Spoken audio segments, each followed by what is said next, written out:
Trois sortes de prières que vous devez impérativement cesser de faire. Vous le faites par ignorance. Maintenant, le temps de la lumière est venu. Vous devez cesser de faire ces trois sortes de prières. La première forme de prière, c'est la prière d'invoquer le feu sur ses ennemis. On n'invoque pas le feu sur les sorciers, sur ceux-là qui vous font du mal.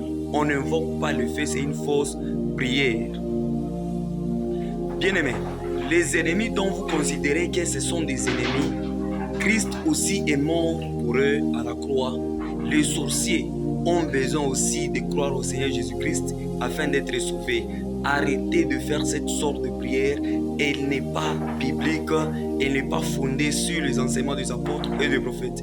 Deuxième sorte de prière que vous devez aussi arrêter de faire, c'est la prière d'invoquer la présence de Dieu dans les assemblées. Lorsque vous êtes en prière, rassurez-vous que Dieu est déjà au milieu de vous. Jésus-Christ a dit ceci: là où deux ou trois sont réunis en mon nom, je suis au milieu d'eux.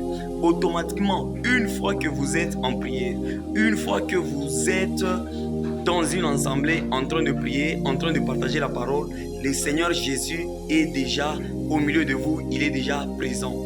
Troisième forme de prière que vous devez cesser de prier et que vous le faites par ignorance, l'invocation du sang de Jésus. On n'invoque pas le sang de Jésus. Un chrétien est sauvé par le sang de Jésus, il est sanctifié par la parole de Dieu. On n'invoque pas le sang de Jésus. Invoquer le sang de Jésus, c'est dire que Jésus doit encore mourir. Le sang de Jésus vous a sauvé une seule fois pour toutes. 1 Pierre chapitre 1, à partir du 18e jusqu'au 19e verset. La Bible dit: vous avez été sauvés par le moyen du sang. Le sang de Christ vous a sauvé la vie, vous a délivré du ténèbre pour vous amener à la lumière.